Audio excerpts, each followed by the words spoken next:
Sincere repentance. ए लोगों जो ईमान ले, अल्लाह की तरफ रुजू करो with sincere repentance. What is meant by sincere repentance, ये अगला टॉपिक है। इसमें हज़रत अली का और हज़रत उमर का, गालिबन हज़रत उमर का मैं आपको कॉल भी सुनाऊंगा कि सिंसियर रिपेंटेंस से क्या मुराद है। और अल्लाह ताला बार बार ये हमारी तवज्जो इस तरफ दिलाते हैं कि सिंसियर रिपेंटेंस करो अगर रिपेंटेंस करनी ही है।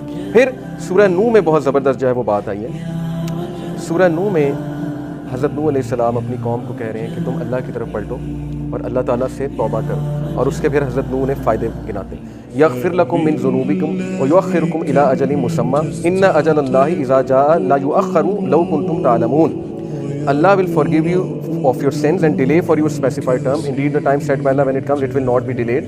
पहला फ़ायदा कि अल्लाह ताला तुम्हारे गुनाह माफ़ कर देगा। और उसके बाद जो है वो उन्होंने जो ज़ाहिर है उन्हें बेनिफिट्स गिनाए, वो ये कि तुम्हारी औलाद उसमें बरकत आएगी, तुम्हारे माल उसमें बरकत आएगी, तुम्हारी इकॉनमी बेहतर होगी, अल्लाह ताला जो है वो तुम पर बारिश बरसाएगी। यहाँ से साबित होता है कि इस्तग़फ़ार रिज़्क़ को बढ़ाता है। अगर किसी ने अपना रिज़्क़ बढ़ाना है तो वो इस्तग़फ़ार को पकड़ ले।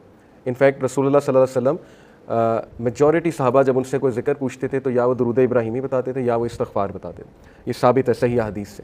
तो इस्तग़फ़ार के बारे में एक हदीस ये भी आती है कि रसूलुल्लाह सल्लल्लाहु अलैहि वसल्लम ने फरमाया कि जो शख्स इस्तग़फ़ार को कॉन्स्टेंटली अपना लेता है, बहुत ज़्यादा कॉन्स्टेंट इस्तग़फ़ार करता है, Allah will make a way out of him from every difficulty.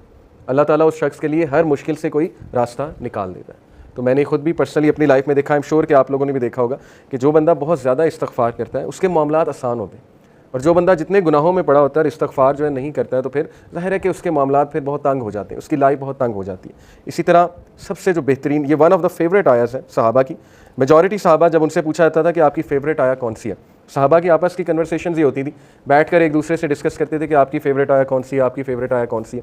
हो रही है अल्लज़ीना असरफ़ू अला अनफुसिहिम, जो कि ज़्यादती कर चुके हैं अपने नफ्स में, who have cross the limits. असरफ़ू यानी कि इसराफ़ कर दिया हुआ है, ज़्यादती कर दी हुई है उन्होंने अपने नफ्स पर।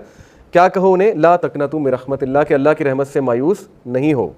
इन्नल्लाह यग़फ़िरु ज़ुनूबा जमीआ, बेशक अल्लाह ताला तमाम गुनाह माफ़ कर देता है, तमाम गुनाह माफ़ कर देता है। एक हदीस कुदसी में आता है कि अल्लाह सुब्हानहू तआला कहते हैं कि ए इब्ने आदम, अगर तू मेरे पास गुनाह लेकर आए और तेरे गुनाह जो है वो ज़मीन से आसमान तक जो है वो डिस्टेंस को फिल कर रहे हैं, लेकिन तुम मुझसे सिंसियर रिपेंटेंस करता है तो मैं तुझे माफ़ करूँगा। अभी बहुत खूबसूरत हदीस आपके सामने आएंगी अल्लाह सुब्हानहू तआला की मर्सी के हवाले से। एक हदीस आपके सामने रखता हूँ। अली इब्न तालिब रज़ी अल्लाह अन्हु रिपोर्टेड, ये अल-मुस्तदरक की हदीस है, सही है अकॉर्डिंग टू अल्लामा अलबानी, और अली रज़ियल्लाहु अन्हु से बहुत कम हदीस मरवी हैं।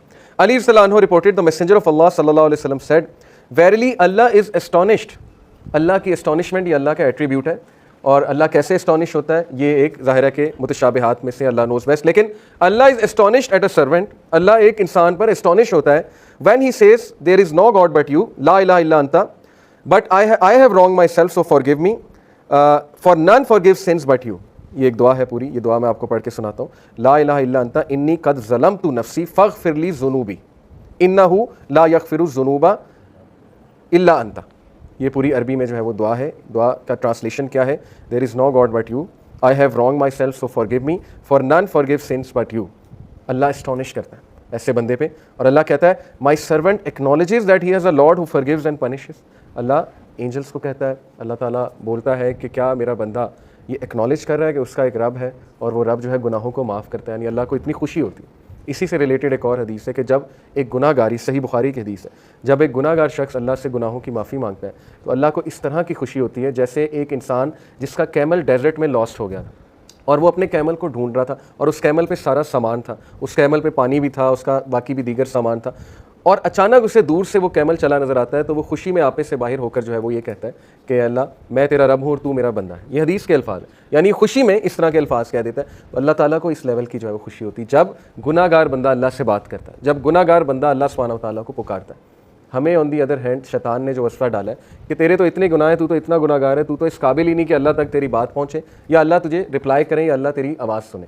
हदीस तो कम्प्लीटली इसके बरक्स कह रही है। हदीस तो कह रही है कि गुनाहगार बंदा जब तौबा करता है उस पर ज़्यादा खुशी होती है अल्लाह ताला को। And it perfectly make sense. मैं एक टीचर हूँ, आप में भी शायद कोई टीचर हो, जब अच्छे स्टूडेंट जो है वो ए लेते रहे, ए स्टार लेते रहे, मुझे कोई इतनी खुशी नहीं होती, मैं कोई सरप्राइज नहीं होता हूँ। लेकिन जब बैक बेंचर और एक ऐसा स्टूडेंट जिसका रिकॉर्ड ही कोई नहीं है वो अगर अच्छे नंबर ले ले तो मैं एस्टॉनिश भी होता हूँ, और जाहिर है कि मुझे दुगनी खुशी होती है, शायद इससे भी ज़्यादा खुशी होती है। तो it perfectly make sense. Okay, तो ये एस्टॉनिशमेंट के बारे में, अल्लाह की एस्टॉनिशमेंट, ये अल्लाह का एट्रीब्यूट है कि रब एस्टॉनिश होता है, और इसीलिए अल्लाह ने अपने अर्श पर लिखवाया ना कि वेरीली माई कंपैशन ओवरकम्स माई रायत, बेशक मेरी जो नरमी है या मेरा जो कंपैशन है, मेरी जो मोहब्बत है, मेरी जो मर्सी है वो मेरे गुस्से पर हावी है, वो मेरे गज़ब पर हावी है। और ऐसा ही है, हम अपनी ज़िंदगी के मामलात देख लें, अगर अल्लाह हमें हमारे गुनाहों पे फ़ौरन पकड़ शुरू कर दे तो शायद हम में से कोई भी ज़िंदा ना बचे, तो शायद हम में से कोई भी जो है वो इस ज़मीन पर चल ना सके।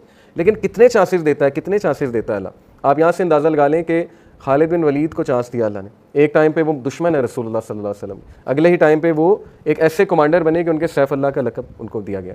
हालांकि ज़ाहिर है एट वन मोमेंट गुनाह कर रहे हैं, नबी के खिलाफ तलवार निकाल रहे हैं, इससे बड़ा गुनाह और क्या है। बहुत बड़े बड़े गुनाह लोगों से हो जाते हैं, लेकिन अल्लाह का दरवाज़ा हमेशा खुला है, अल्लाह का दरवाज़ा कभी बंद नहीं होता। इंसान खुद दरवाज़ा बंद करता है, अल्लाह कभी दरवाज़ा बंद नहीं करता।